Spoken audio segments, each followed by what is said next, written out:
providing insight into this mechanism. Caution: the Biomat and Acoustic Mat are not specialized treatment devices for dementia and Alzheimer's. Dr. George Grant conducted a clinical trial using the Biomat and Acoustic Mat on 12 Alzheimer's patients. The acoustic mat provides microvibrations with healing music, while the Biomat emits amethyst far-infrared rays.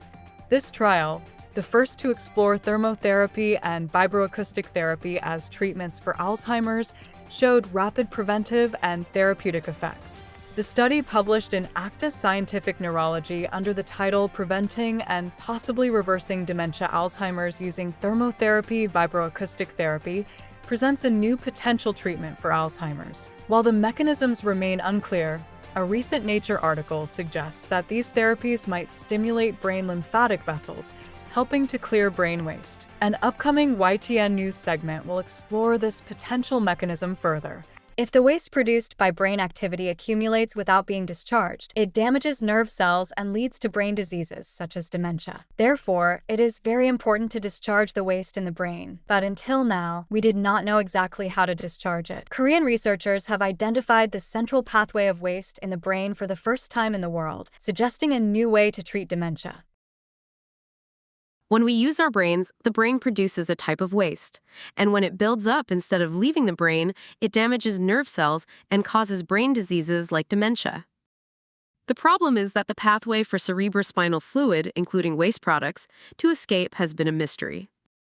Now, researchers in Korea have identified a central pathway for cerebrospinal fluid to flow out of the brain. The cerebrospinal fluid would collect in the nasopharyngeal lymphatic chamber at the back of the nose, which would then lead to the neck lymphatic vessels and neck lymph nodes, which would drain the cerebrospinal fluid out.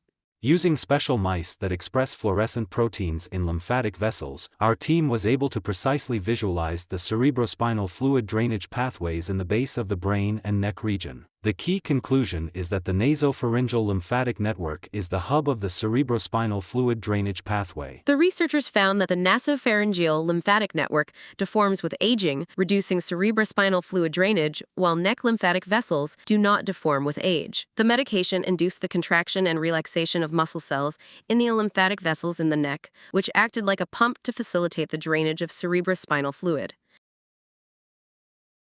We will develop a method to efficiently stimulate the lymphatic vessels in the neck region to facilitate the drainage of cerebrospinal fluid. It will provide a new foundation for the prevention and treatment of neurodegenerative brain diseases, including dementia.